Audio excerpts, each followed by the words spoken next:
बिस्मिल्लाहिर्रहमानिर्रहीम। अस्सलाम वालेकुम स्टूडेंट्स, कैसे हैं आप सब। आई होप सो आप सब खैरियत से होंगे। और आप बच्चों के लिए आज हम लोग सेकंड इक्वेशन ऑफ इक्विलिब्रियम का टॉपिक पढ़ाने लगे हैं, जो कि हमारे पास चैप्टर नंबर 4 9th क्लास की फिजिक्स का हमारा ये टॉपिक है। आप लोगों को मैंने बताया था कि ये लॉन्ग क्वेश्चन है, जिसमें आप लोगों ने फर्स्ट कंडीशन ऑफ इक्विलिब्रियम ये वाला और सेकंड कंडीशन ऑफ इक्विलिब्रियम दोनों को अच्छी तरह प्रिपेयर करना है। कभी कभी ये दोनों इकट्ठे लॉन्ग क्वेश्चन में पूछे जा सकते हैं। ये इस तरह से पूछे जा सकते हैं कि define equilibrium and right it's conditions. आपने फर्स्ट और सेकंड दोनों कंडीशन को ही बताना है बारी बारी।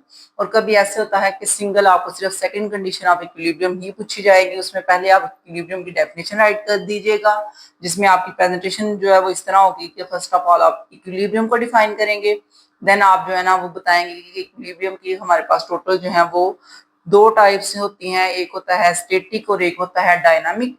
उसके बाद आपने बताना है कि दो इसकी कंडीशंस भी हैं, ठीक है। दो ही इसकी टाइप्स हैं और दो ही इसकी कंडीशन है, ठीक है। ये दो स्टेप आपने याद रखने हैं। कंडीशन नंबर 2 जो है उसमें हमने टॉर्क को डिस्कस करना है, और कंडीशन नंबर 1 में मैंने आपको बता दिया था कि आपने जो है ना वो फोर्सेस का सम करना होता है, जो कि सिग्मा एफ करना होता है, और वो 0 आता है।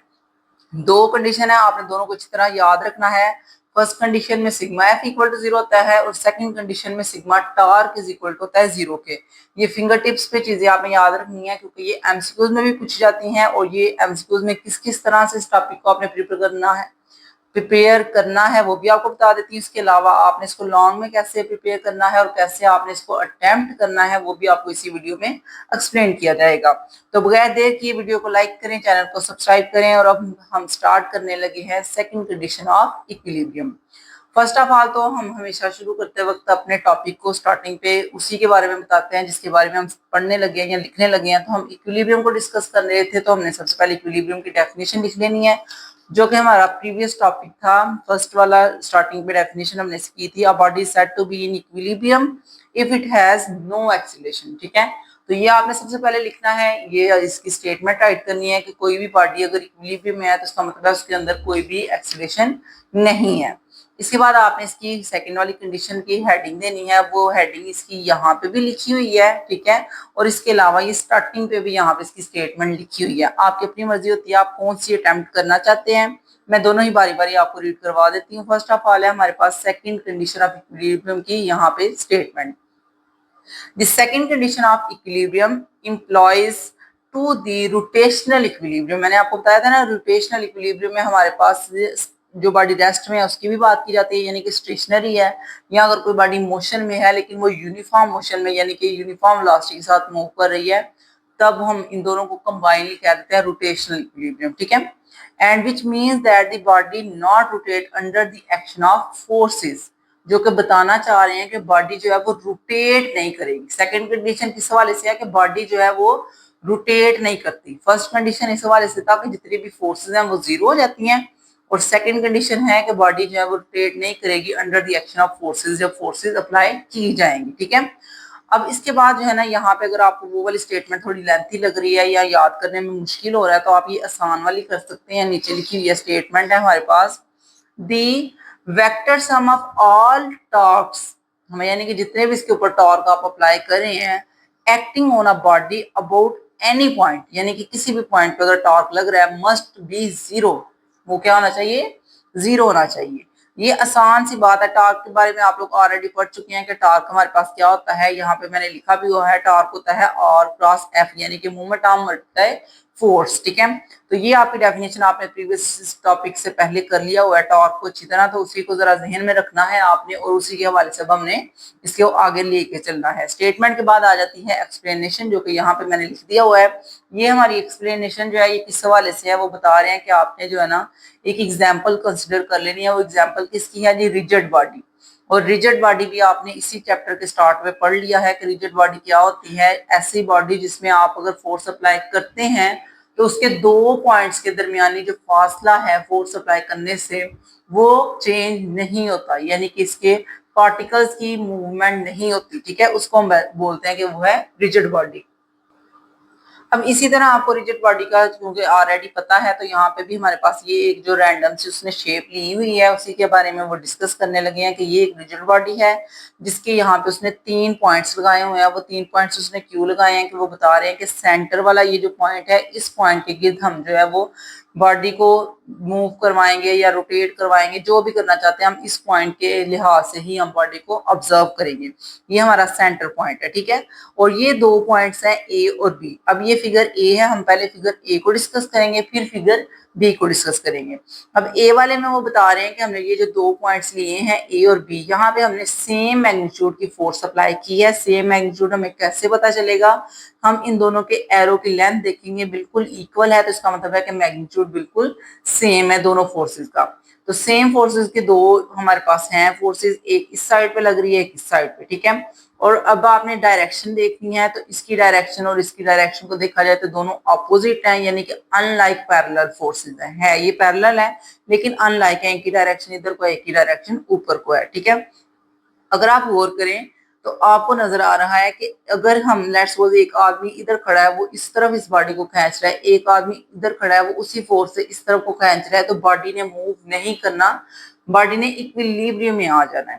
तो ये हमारी फर्स्ट कंडीशन होती है जिसमें हमने पढ़ा था कि तमाम फोर्सेस का सम जो है वो जीरो हो जाता है, क्योंकि ये दोनों एक दूसरे को कैंसिल आउट कर देती हैं। तो हम यहाँ पे लिखेंगे कि हमारे पास जो है वो टॉर्क भी जीरो होगा और सम ऑफ फोर्सेस भी जीरो, यानी कि फर्स्ट कंडीशन भी सेटिस्फाई होगी, सेकंड कंडीशन भी सेटिस्फाई होगी। फर्स्ट कंडीशन होती है sigma F is equal to zero, यानी कि तमाम फोर्सेस का सम किया और वो जीरो। और सेकंड कंडीशन होती है हमारे पास sigma torque is equal to zero, जो कि मैंने आपको स्टार्टिंग पे भी 2 कंडीशन बता दी थी। और आपने बता देना है कि आपकी ये जो ए वाली फिगर है ये दोनों कंडीशन को सेटिस्फाई करती है, क्योंकि मोमेंट आर्म चेंज नहीं होता, और मोमेंट आर्म अगर चेंज नहीं होता तो टॉर्क भी पैदा नहीं होता, ठीक है। फर्स्ट कंडीशन और सेकंड कंडीशन इस वाली डायग्राम में दोनों सेटिस्फाई होती हैं। और बी वाली डायग्राम की बात की जाए तो यहाँ पे हमारे पास जो है वो फर्स्ट कंडीशन तो सेटिस्फाई होती है कि सम ऑफ फोर्सेस जो है वो जीरो होगा, क्योंकि दोनों की डायरेक्शन अपोजिट है तो कैंसिल आउट हो जाएंगे, सम ऑफ फोर्सेस जीरो। लेकिन सेकंड कंडीशन जो है वो सेटिस्फाई नहीं होती। सेकंड कंडीशन हमने पढ़ी है कि टॉर्क जो है वो पैदा ना हो। और टॉर्क या कपल तब पैदा होता है जब आपने अगर देखिए गौर करें, ये फोर्स इसको इधर को घुमाना चाह रही है और ये वाली फोर्स इसको इधर को घुमाना चाह रही है, ठीक है। अगर हल्की सी मैं यहाँ पे लाइंस ड्रा करके आपको समझा देती हूँ, तो ये देखो, ये फोर्स इसको घुमाएगी तो ये आहिस्ता आहिस्ता इधर को जाएगी फोर्स की डायरेक्शन। अगर ये वाली डायरेक्शन देखी जाए तो ये इधर को है। अगर आप गौर करें तो ये ऐसे ही है जैसे गाड़ी का स्टेयरिंग आप जो है वो ऐसे ऐसे करके जो है ना वो चला रहे हैं स्टेयरिंग को। तो अगर आप स्टेयरिंग को चलाते हैं तो अगर ये इधर को चल रहा है और ये उसके पीछे ही उसको फॉलो कर रहा है, तो इसका मतलब है कि पूरा स्टेयरिंग घूम जाएगा। ऐसे ही ये हमारी बॉडी जो है वो घूमेगी, तो इसमें कपल पैदा हो जाएगा। और अगर बॉडी में कपल पैदा हो गया तो वो टॉर्क पैदा हो गया, रोटेशन हो गई। तो अगर रोटेशन हो गई है तो हमारे पास समेशन ऑफ टॉर्क जीरो नहीं होगा, क्योंकि यही हमने कहा था कि समेशन टॉर्क अगर जीरो हो तब सेकंड कंडीशन जो है वो सेटिस्फाई होती है। लेकिन इस वाली बी वाली डायग्राम में सेकंड कंडीशन सेटिस्फाई नहीं होती, टॉर्क पैदा हो जाता है, कपल पैदा हो जाता है। तो इस वजह से हम कहेंगे कि हमारे पास जो फर्स्ट कंडीशन थी sigma F is equal to zero वो सेटिस्फाई है, लेकिन सेकंड कंडीशन सेटिस्फाई नहीं होगी। यही बात वो इधर सारी एक्सप्लेनेशन करने लगे हैं, यहाँ पे भी और यहाँ पे भी। जो मैंने आपको बातें बता दी हैं वो एक्सप्लेन कर दी हैं, वही यहाँ पे लिखी हुई हैं। कुछ लाइन मैं रीड कर देती हूँ ताकि आपको समझ आ जाए, बाकी तो है वही है, आपने खुद भी रीड कर लेना है और एक्सप्लेनेशन में ये सारा लिख भी लेना है।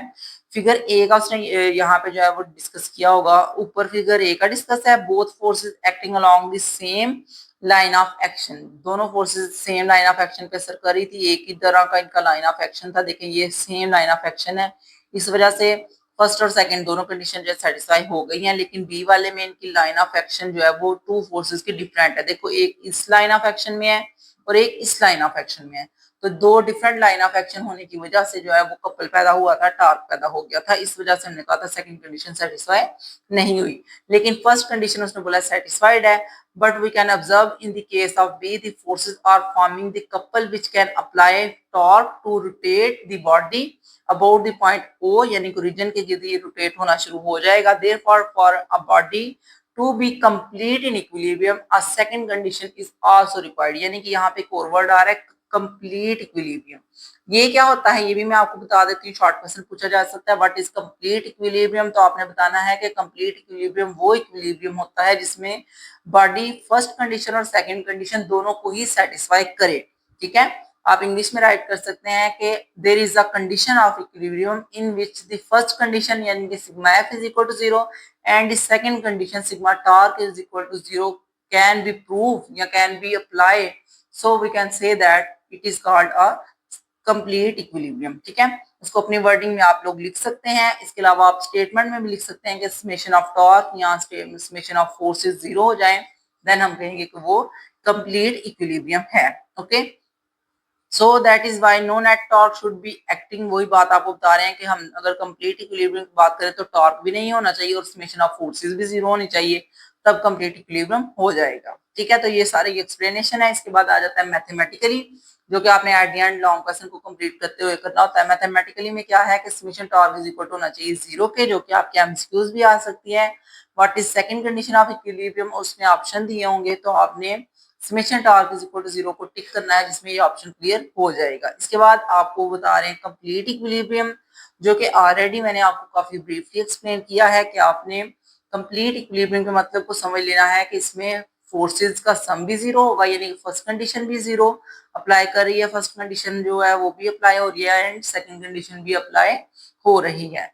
तो ये जो उसने ब्रैकेट लगाई है इसका मतलब है ये फर्स्ट कंडीशन बता रहे हैं जिसमें फोर्सेस एक्स कंपोनेंट की भी 0 है और वाई कंपोनेंट की भी 0 है, और नीचे वाली वो सेकंड कंडीशन बता रहे हैं जिसमें sigma torque is equal to 0 है।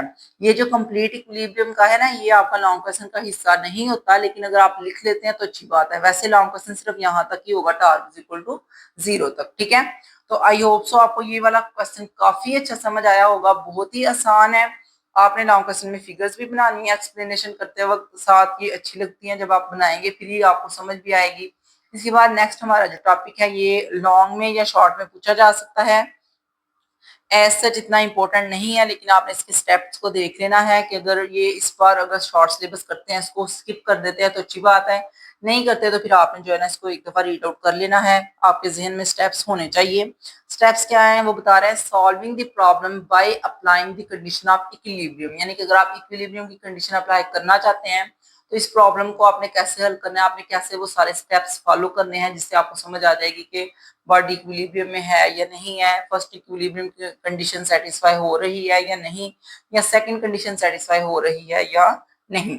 तो बारी बारी देख लेते हैं। यहाँ पे सबसे पहले है स्टेप नंबर 1 में उसने बोला है first of all select the object to which, यानी कि जब आप इक्वेशन नंबर 4.8 को वो कह रहे हैं डिस्कस करेंगे, जो कि sigma X is equal to 0 बताना चाह रहे हैं, तमाम फोर्सेस का एक्स कंपोनेंट 0 हो और वाई कंपोनेंट 0 हो, एंड 4.9 जो है ये वाई कंपोनेंट को बता रहे हैं। Can also be applied, and उसके बाद each object should be treated separately, आपने हर एक ऑब्जेक्ट को ध्यान से सेपरेटली ट्रीट करना है। ये एक खिलौना है जो कि आपको बच्चों का खिलौना काफी आपने देखा भी होगा, ये एक मोस्ट बैलेंसिंग टॉय है।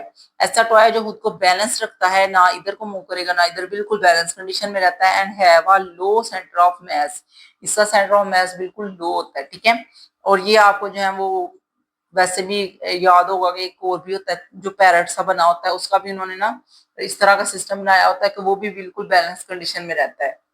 ये होती हैं कुछ ऐसी चीजें, मैं आपको जो है ना अभी दिखा भी देती हूँ, आपको समझ आ जाएगी मैं किन की बात कर रही हूँ। उसके बाद है draw a diagram of to show the object and, यानी कि अगर आप डायग्राम बनाएंगे तो आपको ज्यादा अच्छी तरह समझ आ जाएगी कि कितनी फोर्सेज अप्लाई हो रही हैं। Only the force act on the object, यानी कि कितने किस्म की फोर्सेज अप्लाई हो रही हैं। उसके बाद आपने करना है choose a set of X and Y axis. अब आपको देखना पड़ेगा कि ये एक्स एक्सिस है और ये क्या है, वाई एक्सिस। ठीक है, and many forces can be possible, यानी कि हो सकता है और भी कई फोर्सेज इस पे अमल कर रही हो जो एक्स और वाई एक्सिस के अलावा भी हो सकती हैं। It will be minimum number of forces to be resolve into its component, यानी कि कुछ फोर्सेज होते हैं जो इनके कंपोनेंट में हम रिजॉल्व करके, यानी कि एक्स और वाई कंपोनेंट में हम रिजॉल्व कर लेते हैं उन फोर्सेज को, फिर ही हम उसको हल करेंगे। उसके बाद रिजॉल्व ऑल द फोर्सेज, यानी कि आपने अब तमाम फोर्सेज को उसके कंपोनेंट्स में रिजॉल्व कर लिया है, which are not parallel to each other of the axis, यानी कि कुछ ऐसे होते हैं जो एक्सिस के हिसाब से नहीं होते, फिर हम उनके कंपोनेंट्स बना के उनको एक्सिस के हिसाब से ले आते हैं, जैसे कि रेक्टेंगुलर कंपोनेंट्स आपने पढ़े हुए हैं एक्स और वाई कंपोनेंट्स के हवाले से। उसके बाद उसने बताया sigma X is equal to 0 करो, सिग्मा वाई 0 करो, अगर हो जाता है तो well and good, first condition apply हो जाएगी। एंड देन हमने सेकंड कंडीशन में टॉर्क इक्वल टू 0 को प्रूव करना होता है। अगर दोनों कंडीशन अप्लाई हो जाए तो हम बोलेंगे कि ये बॉडी जो है वो फिलहाल हमारे पास कंप्लीट इक्विलिब्रियम है। ठीक है, और ये आपका एमसीक्यूज में पूछा जा सकता है। वो फिगर बना के पूछेंगे, नीचे ऑप्शन देंगे कि फर्स्ट कंडीशन सेटिस्फाई हो रही है, सेकंड कंडीशन सेटिस्फाई हो रही है, या फिर ये कंप्लीट इक्विलिब्रियम में है, तो आपने फिर कंप्लीट इक्विलिब्रियम के ऊपर टिक कर लेना है। ठीक है, बहुत ही आसान एक छोटा सा हमारा ये टॉपिक था। और इसी तरह इसके नीचे एक हमारी एग्जाम्पल भी है, वो भी इसी तरह ही आपको बता रहे हैं कि कोई भी जो है ना वो पिक्चर बनाई हुई है, वो हैंग की हुई है, वो इस तरह से हैंग की है कि वो जो है वो कंप्लीट इक्विलिब्रियम में है। इस टाइम इस पे फर्स्ट कंडीशन और सेकंड कंडीशन दोनों ही सेटिस्फाई हो जाती है। ठीक है, वो इस तरह उसने बोला कि ये हमारे पास एक जो है वो पिक्चर थी जो हमने हैंग की थी, जैसे आप अपने घरों में सिनरियां वगैरह हैंग करते हैं ना, वैसे ही है ये। ठीक है, तो ये एक डेकोरेशन पीस इन्होंने हैंग किया हुआ है, ये 2 पॉइंट पे हैंग हो रहा है जो कि टेंशन 1 और टेंशन 2 शो कर रहे हैं। आपको पता है अगर कोई धागा बिल्कुल तना हुआ हो तो उसके अंदर टेंशन की फोर्स होती है। ठीक है, तो उसने यही बोला है कि total upward forces tension 1 and tension 2 T1 T2 है। अब उसके बाद उसने बोला है टोटल डाउनवर्ड फोर्सेस जो नीचे की तरफ वेट है वो हमारे पास 5 न्यूटन फोर्स है। एंड हमने बोलना है कि हमने टेंशन 1 और टेंशन 2 फाइंड आउट करनी है। ऐसा कि हमें पता है कि ये फोर्स जो है इसका सम जो है वो जीरो होना है, एक्स कंपोनेंट तो मस्ट भी जीरो है। ठीक है, क्योंकि एक्स कंपोनेंट पे कोई फोर्स नहीं लग रही। उसके बाद हम लिख लेंगे कि ऑलरेडी हमें पता है एक्स कंपोनेंट का सम भी जीरो है और वाई कंपोनेंट का भी सम जीरो है, क्योंकि एक दूसरे को कैंसिल कर देते हैं, अपवर्ड और डाउनवर्ड फोर्स एक दूसरे को कैंसिल आउट कर देंगे। एंड देन हम बोलेंगे कि हमारे पास T1 प्लस T2 जो है वो किसके इक्वल होगा, वो वेट को माइनस करके आएगा, जो कि हमारे पास होना है जीरो, क्योंकि हमने बता दिया कि T1 जो T2 के अंदर प्लस हो जाता है तो वो बिल्कुल बराबर होगा वेट का, जो कि एक दूसरे को कैंसिल आउट करेंगे, तो इस वजह से हम बोलेंगे कि टॉर्क जो है वो जीरो है। वैसे तो ऐसा ये पेपर में इतनी इंपॉर्टेंट नहीं है, लेकिन अगर आपने समझना टॉपिक के साथ इसको समझ लें तो अच्छी बात होती है। ठीक है, क्योंकि कभी कभी ऐसा हो जाता है कुछ इस तरह की एग्जांपल्स आपको पूछी जाती हैं या आपको कोई ना कोई न्यूमेरिकल ऐसा आ जाता है जो आपने बिल्कुल कभी देखा नहीं होता। तो इसलिए जितनी भी चीजें बुक के अंदर लिखी होती है उनको जरूर एक दफा देख लिया करें, अपनी नजरों से गुजार लिया करें, ताकि आपको अगर किसी भी पॉइंट पे ये सवाल आ जाए तो आप उसको अटेम्प्ट कर लेंगे। ठीक है, अब इसी तरह नेक्स्ट देखा जाए तो नेक्स्ट हमारा जो टॉपिक आना है वो आना स्टेट्स ऑफ इक्विलिब्रियम। इंशाल्लाह नेक्स्ट वीडियो में ये करवाया जाएगा। मोस्ट इंपोर्टेंट आपका ये टॉपिक है, इसमें से बहुत ज्यादा शॉर्ट भी बन जाने और लॉन्ग क्वेश्चन भी बन सकता है, तो इंशाल्लाह नेक्स्ट वीडियो में इसको कवर करेंगे। जिनको वीडियो पसंद आई है, चैनल आपको नजर आ रहा है स्टडी टाइम विद दोबारा शाह, इसको सब्सक्राइब करें और नेक्स्ट भी इंशाल्लाह आपको लेक्चर्स मिलते रहेंगे। अल्लाह हाफिज।